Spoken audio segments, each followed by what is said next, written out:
Mereka memiliki mata yang sama, seperti kucing peliharaan kita, kumis yang sensitif, dan gerakan yang hampir senyap.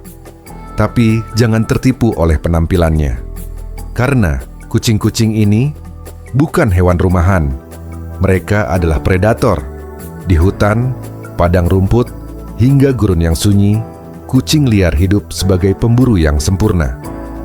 Dalam video ini, kita akan mengenal kucing liar, makhluk yang sering disalahpahami, sering disangka kucing biasa, namun sebenarnya adalah bagian penting dari alam liar.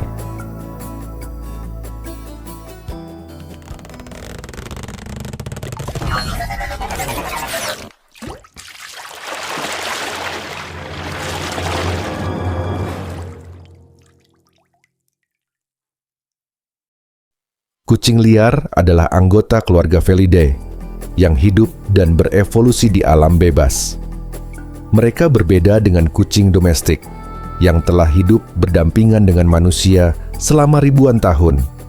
Kucing liar tidak dijinakkan, tidak dibiarkan untuk hidup bersama manusia, dan tidak bergantung pada manusia untuk bertahan hidup. Secara umum, kucing liar terbagi menjadi dua kelompok, kucing liar besar dan kucing liar kecil. Dalam video ini, kita akan fokus pada kucing liar kecil, karena justru merekalah yang paling sering disalahartikan sebagai kucing rumahan.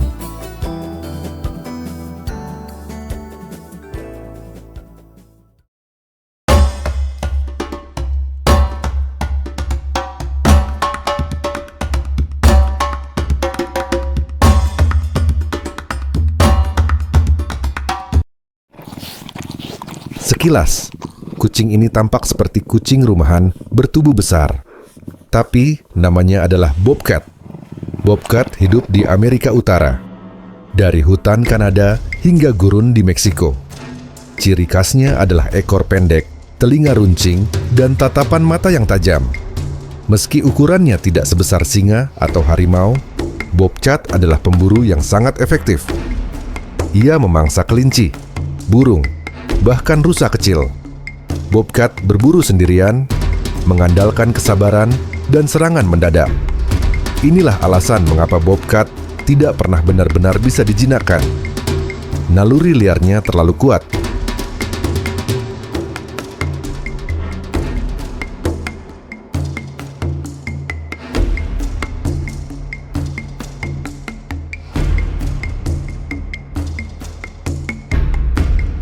Bobcat atau Lynx rufus adalah salah satu kucing liar paling adaptif di dunia.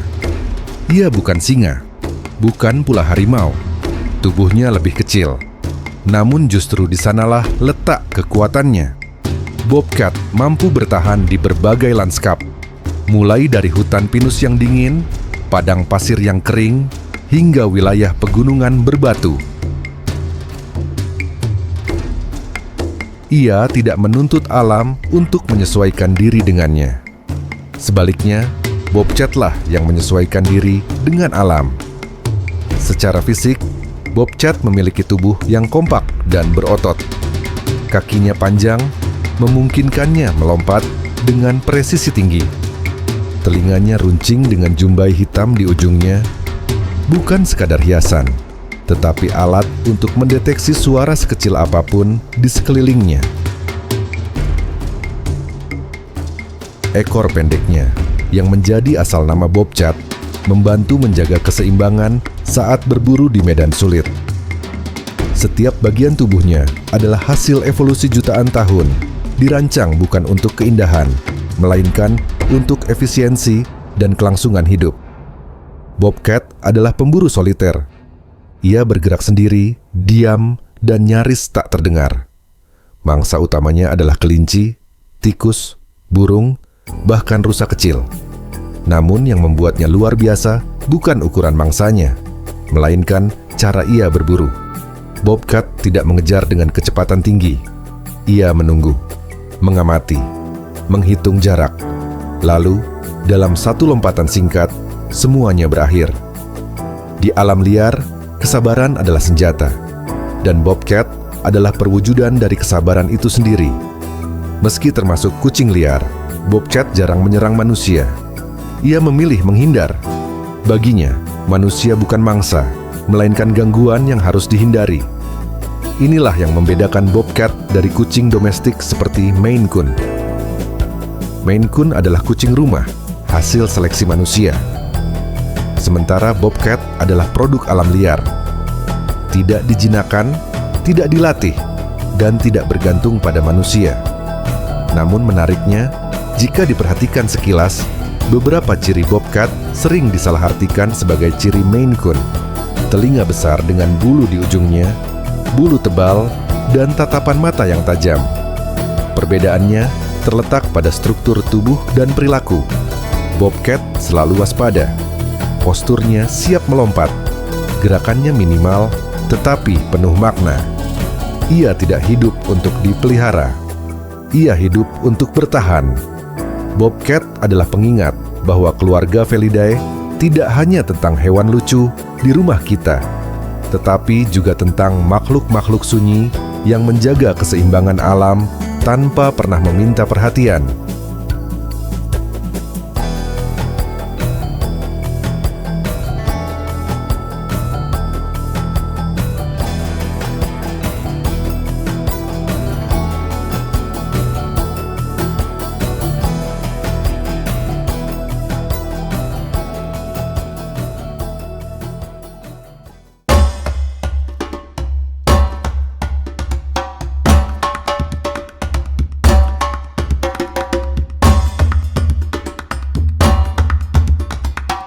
Sekarang, kita berpindah ke Afrika. Di padang savana, hidup seekor kucing dengan kaki panjang dan tubuh ramping. Namanya Serval Afrika. Serval dikenal sebagai kucing dengan lompatan vertikal, tertinggi di antara semua kucing. Ia bisa melompat hingga 3 meter ke udara hanya untuk menangkap burung. Telinganya besar, bukan tanpa alasan. Telinga ini berfungsi seperti radar, mendeteksi suara mangsa yang bergerak di bawah rumput. Serval sering disilangkan dengan kucing domestik dan menghasilkan Savannah Cat. Namun perlu diingat, Serval murni adalah satwa liar dan tidak cocok dipelihara.